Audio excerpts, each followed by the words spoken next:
तो दोस्तों मुक्का प्रोटीन ने अपने क्वार्टर 3 के नंबर को डिस्क्लोज कर दिया है। तो चलिए देखते हैं क्वार्टर 3 के नंबर्स के अंदर डाटा बेसिकली मिलियंस में दिया गया है, मैं आपको क्रोर्स में बता रहा हूँ। तो देखिए पिछले क्वार्टर में कंपनी ने 149 करोड़ के आसपास का रिवेन्यू जनरेट किया था ऑपरेशन के थ्रू। पिछले साल देखें तो 516 करोड़ के आसपास, जबकि अभी देखें तो गिर के 303 करोड़ कंपनी का जो रेवेन्यू है वो आपको जाता हुआ देखने को मिला। तो साल दर साल देखें तो साल दर साल कंपनी के रेवेन्यू के अंदर लगभग बोल सकते हैं 39% के आसपास की गिरावट आपको देखने को मिली। जबकि क्वार्टरली बेस पे जाते हैं तो क्वार्टरली बेस पे कंपनी का रेवेन्यू ऑलमोस्ट डबल होता हुआ देखने को मिल रहा है। तो क्वार्टरली बेस पे कंपनी का रेवेन्यू डबल होता हुआ देखने को मिला है, लेकिन साल दर साल जाते हैं तो साल दर साल अभी भी देखें तो एक बड़ी गिरावट आपको देखने को मिली है। हालांकि देखा जाए तो हर क्वार्टर में देखा जाता है कि कंपनी के जो नंबर है कमज़ोर पे कमज़ोर आपको आते हुए देखने को मिला है।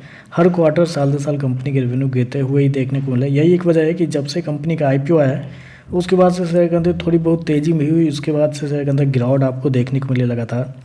खर्चे की बात कहते हैं, पिछले क्वार्टर में 152 करोड़ खर्च किए थे, पिछले साल 507 करोड़ के आसपास, जबकि अभी देखें तो कंपनी खर्चे 276 करोड़ आपको जाता हुआ देखने को मिला। तो खर्चे देखें तो खर्चे ठीक है, इस क्वार्टर में खर्चे कंट्रोल है।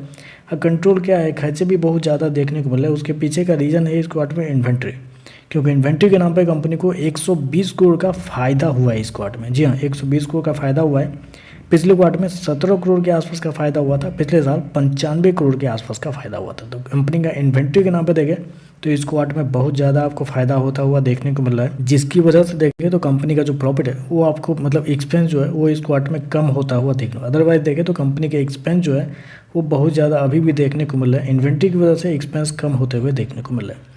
चलिए कंपनी का प्रॉफिट क्या निकलता है वो देखते हैं। तो देखिए पिछले क्वार्टर में कंपनी लगभग 1.5 करोड़ के आसपास के प्रॉफिट में थी, पिछले साल 12 करोड़ के आसपास, जबकि अभी देखें तो बढ़ के लगभग 27 करोड़ के आसपास आपको जाता हुआ देखने को मिला। तो साल दर साल देखें तो साल दर साल कंपनी का प्रॉफिट के अंदर एक बड़ी तेज़ी आपको देखने को मिली, लगभग डबल से भी ज़्यादा होता हुआ देखने को मिल रहा है। जबकि क्वार्टरली बेस पे जाते हैं तो क्वार्टरली बेस पे तो बहुत ज़्यादा देखने को मिला, लगभग बोल सकते हैं वहाँ पे कि 20 गुना होता हुआ देखने को मिला है। तो कंपनी के प्रॉफिट के अंदर एक बेहतरीन तेज़ी आपको देखने को मिली साल दर साल, क्वार्टर क्वार्टर दोनों। लेकिन बस प्रॉब्लम ये है ना कि ये जो प्रॉफिट है वो कंपनी के मतलब टोटली रिवेन्यू के ऊपर नहीं आ रहा है, कंपनी के एक्सपेंस के ऊपर आ रहा है। क्योंकि रिवेन्यू तो आपका साल दर साल गिर रहा है ना, तो अगर रिवेन्यू गिर रहा है तो कंपनी का प्रॉफिट कैसे बढ़ सकता है, नहीं बढ़ना चाहिए। तो बढ़ा क्यों है, तो कंपनी के एक्सपेंस की वजह से।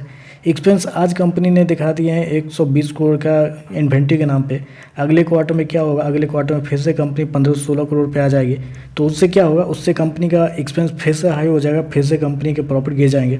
तो ये टेम्प्रेरी चीज़ है। इस टेम्प्रेरी चीज़ पे बेसिकली क्या कहता है, मार्केट बिल्कुल भी रिएक्ट नहीं करता है।